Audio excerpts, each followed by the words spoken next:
Assalamualaikum warahmatullahi wabarakatuh. Nama saya Nura Aizati binti Muhammad. Saya berasal daripada Bangi, Selangor. Saya sedang melanjutkan pelajaran di Universiti Tun Hussein of Malaysia. Dulu saya bersekolah di Sekolah Kebangsaan Jalan 4 Bangi dan meneruskan pelajaran lagi di Sekolah Menengah Kebangsaan Jalan 3 Bangi juga. Saya dilahirkan di Hospital Putrajaya. Nama ayah saya Muhammad bin Mahmud dan nama ibu saya Nuraini binti Muhammad. Saya merupakan anak sulung daripada dua adik-beradik. Pada mulanya saya sangat terkejut, tapi saya merasa bangga juga sebab pada akhirnya saya tahu segala usaha dan penat lelah saya akhirnya membuahkan hasil.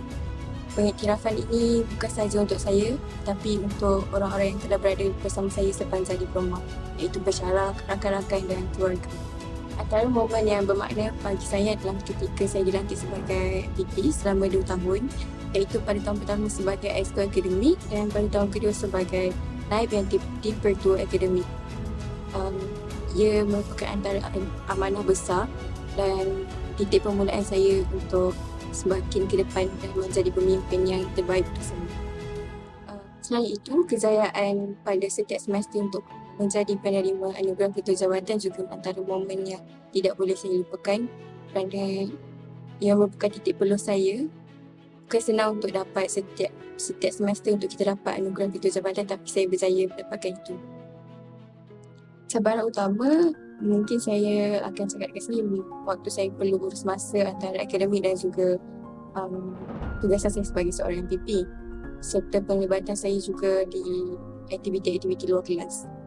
Kadang-kadang tu rasa tertekan dan rasa nak give up, mestilah kan.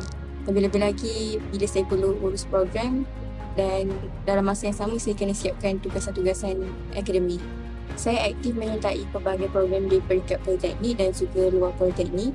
Dalam politeknik contohnya program-program yang melibatkan saya sebagai MPP, Majlis Program Pelajar, dan juga kalau di luar politeknik saya aktif dalam segi sukarelawan sebab saya merupakan komiti Youth Camp Malaysia.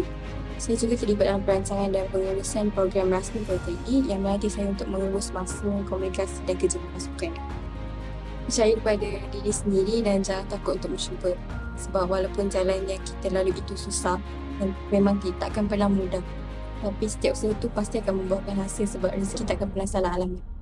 Jadi yang paling penting sentiasa jaga niat dan tujuan sebab kejayaan yang sebenar bukan datang daripada pencapaian tapi impak yang kita berikan kepada orang lain juga. Saya ucapkan tahniah kepada rakan-rakan yang bergelar graduan pada hari ini. Saya doakan semoga kekal maju jaya di dunia dan akhirat, insya-Allah.